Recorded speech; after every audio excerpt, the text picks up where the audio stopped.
राम जी की वंदना, सीता जी की वंदना, राम जी की वंदना, सीता जी की वंदना, राम जी की वंदना, सीता जी की वंदना, राम जी की वंदना, अंजनी के नंदना की बार बार वंदना, अंजनी के नंदना की बार बार वंदना।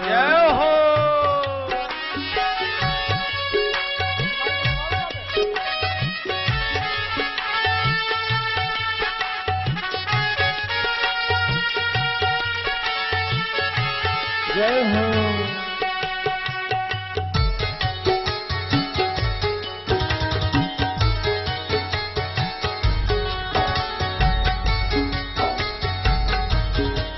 जय हो।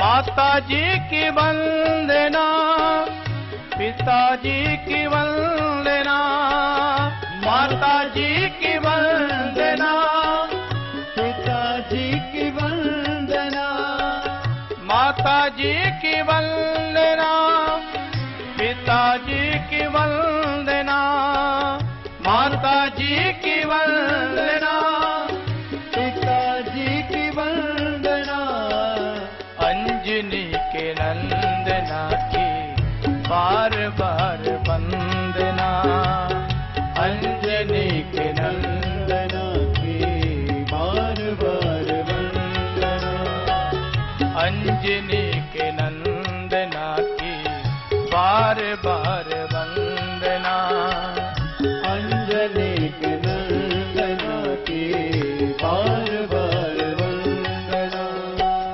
सीताराम वंदना, राधे श्याम वंदना, सीताराम वंदना, राधे श्याम वंदना, अंजनी के नंदना की बार बार वंदना, अंजनी के नंदना की बार बार वंदना, राधा जी की वंदना, गोपियों की वंदना, राधा जी की वंदना, गोपियों की वंदना, गोपियों की वंदना, ग्वालों की वंदना, गोपियों की वंदना, ग्वालों की वंदना, राधा जी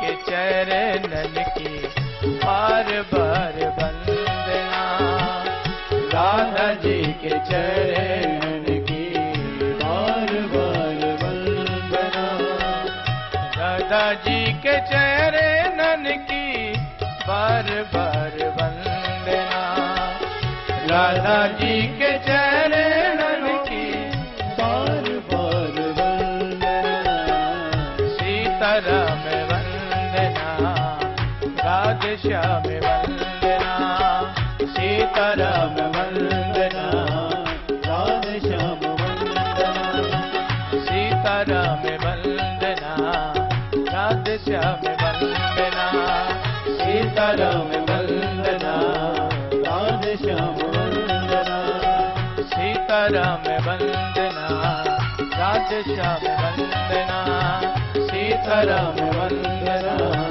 राधे श्याम वंदना, सीताराम वंदना, राधे श्याम वंदना, सीताराम वंदना, राधे श्याम वंदना, सीताराम वंदना, राधे श्याम वंदना, सीताराम वंदना, राधे श्याम वंदना, सीताराम वंदना, राधे श्याम वंदना, सीताराम वंदना, राधे श्याम वंदना। बोले मोहन बिहारी सरकार की जय। सीताराम जी के पावन श्री चरण कमल की वंदना करिए हम। देखिए, इसका नाम है श्री रामचरितमानस। श्री रामचरित और मानस।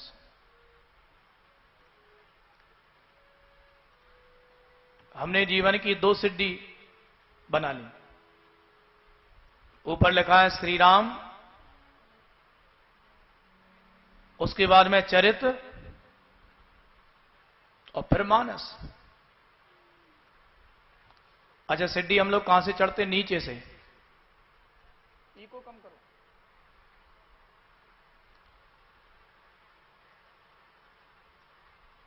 सिद्धि नीचे से चढ़ते हैं तो पहली सिद्धि का नाम क्या है?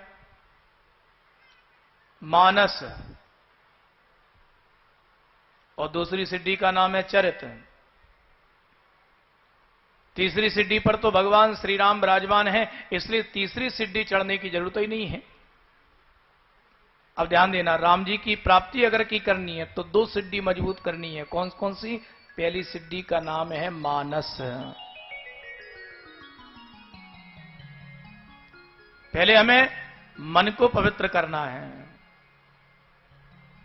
हम लोग अपने तन को पवित्र करने में लगे हैं और मन की ओर बिल्कुल ध्यान नहीं दे रहे हैं।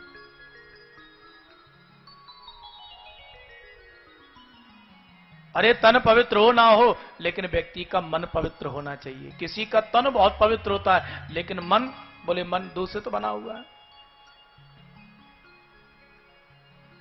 अरे, जितने हम सुंदर दिखाई देते हैं, सोचो कि क्या हम हृदय से उतने सुंदर हैं?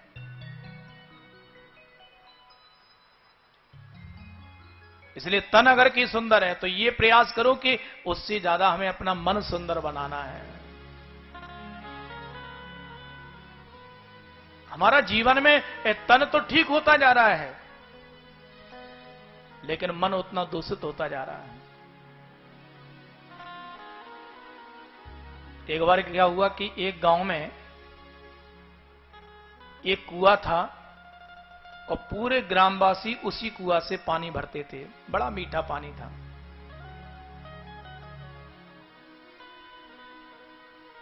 अकस्मात क्या हुआ कि एक दिन एक काले रंग का कुत्ता आया और उसी कुआं में जाकर के गिर पड़ा। किसी ने ध्यान नहीं किया तो उस कुत्ता की मृत्यु हो गई। अब पानी में बड़ी दुर्गंध आ गई। ग्रामीण वासी जो है बड़े परेशान, गांव के लोग। वो दूसरे गांव से जाकर के मीठा पानी भर करके लामे, तब घर में भोजन बने। एक कोई संत आए, उन्होंने इनसे पूछा, बोले महाराज क्या बतावें, हम ग्रामीण लोग बड़े परेशान हैं, क्योंकि ये पानी जल ही जीवन है और हमारा जीवन अस्त व्यस्त है, क्योंकि जल नहीं है। अरे, इतना भरा हुआ जल है, फिर आप कहते हैं जल नहीं है। बोले महाराज जल तो है, लेकिन ये जल दूषित लगता है, दुर्गंधी आती है। क्या हो गया? महाराज 15 दिन पहले एक काले रंग का कुत्ता मर गया। एक ने कहा कि एक काम करो कि इसमें से जो जल है ना, इस जल को पूरे को खाली करो, नया जल डलवा दो। बोले ठीक है। इन्होंने क्या किया, पूरा कुआं का जो पानी था उस पानी को खाली कराया, दूसरा नया पानी डाला, लेकिन फिर भी दुर्गंधी खत्म नहीं हुई। दूसरे संत आए, उनसे पूछा, उन्होंने कहा भाई क्या बात है, क्यों परेशान है? बोले महाराज 1 महीना पहले एक कुत्ता मर गया था, लेकिन दुर्गंधी खत्म नहीं हुई। हमने 2 बार पानी निकाला और नए सिरे से डाला, लेकिन फिर भी दुर्गंधी खत्म नहीं हो रही है। महात्मा ने मुस्कुरा करके कहा, बोले ये बताओ, तुमने कुआं में से 2 बार पानी निकाला और 2 बार पानी निकाल करके नया पानी डाला, लेकिन ये बताओ कि जो कुत्ता मरा था उसको निकाला कि नहीं निकाला? बोले कुत्ता तो नहीं निकाला।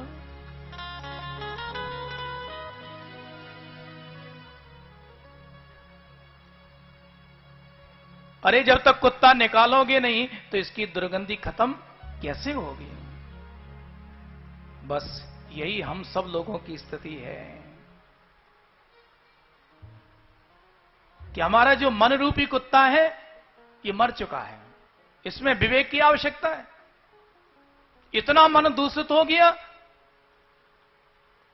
तो सबसे बड़ी बात क्या है कि बोले इस शरीर का जो दूषित मन है, इस मन को ही भगवान के चरणों में निकाल करके रख देना।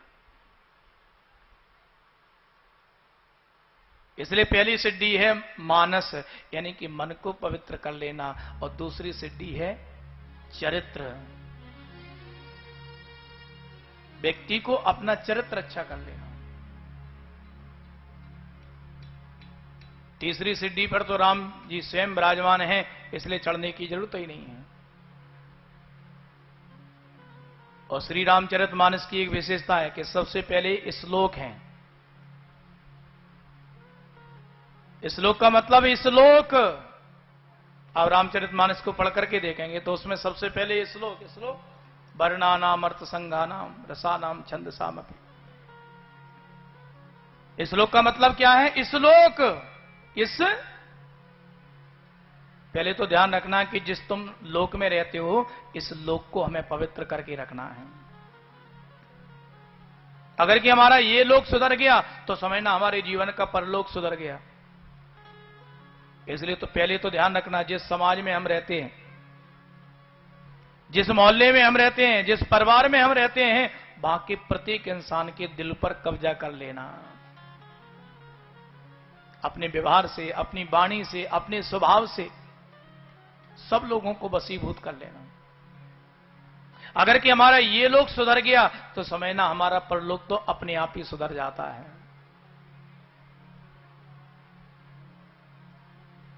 इसलिए श्लोक। उसके बाद में रामचरितमानस में दोहा। दोहा का मतलब बोले जिसमें दो ही हैं, उसका मतलब है दोहा। दो कौन कौन है? बोले रा और मां। रामचरितमानस में आप पढ़ करके देखेंगे, ऐसी कोई चौपाई नहीं है जिसमें रा और मां नहीं आता हो। केवल 7 चौपाई ऐसी हैं जिसमें रा और मां नहीं आता है। जैसे झूठे ही लेना झूठे ही देना, इसमें रा भी नहीं है और मां भी नहीं है। काहू न लखा देख सब ठाड़े, इसमें रा नहीं है और मां भी नहीं है। यानी कि जो श्री रामचरितमानस है, ये राम नाम से संपुटित है रामायण। देखो, रामचरितमानस और रामायण दोनों में अंतर है। एक है मानस यानी कि मानसरोवर, और एक है अयन रामायण यानी कि राम का घर, राम का मंदिर। लेकिन दोनों में अंतर है। क्या? बोले अगर कि एक मर्यादा हो गई कि अगर कि जाना है राम जी का दर्शन करने के लिए, तो बोले मानस यानी कि रामचरितमानस, मानस माने सरोवर, सरोवर में स्नान करके फिर मंदिर में जाओगे। सरोवर यानी कि ज्ञान मार्ग। मंदिर में जाना है तो स्नान करके जाना पड़ेगा, और इस सरोवर में हो वैसे स्नान करने के लिए आ जाओ। रामचरितमानस। इसलिए मन पवित्र हो गया, जिसका चरित्र अच्छा हो गया तो समझना प्रभु श्री राम उससे कदापि दूर नहीं है। ऐसी रामचरितमानस। उसके बाद में आती है चौपाई। बोले जिसमें 4 पाए हैं, धर्म, अर्थ, काम और मोक्ष। जिसमें ये 4 पाए हैं उसका नाम है चौपाई। उसके बाद में आते हैं छंद।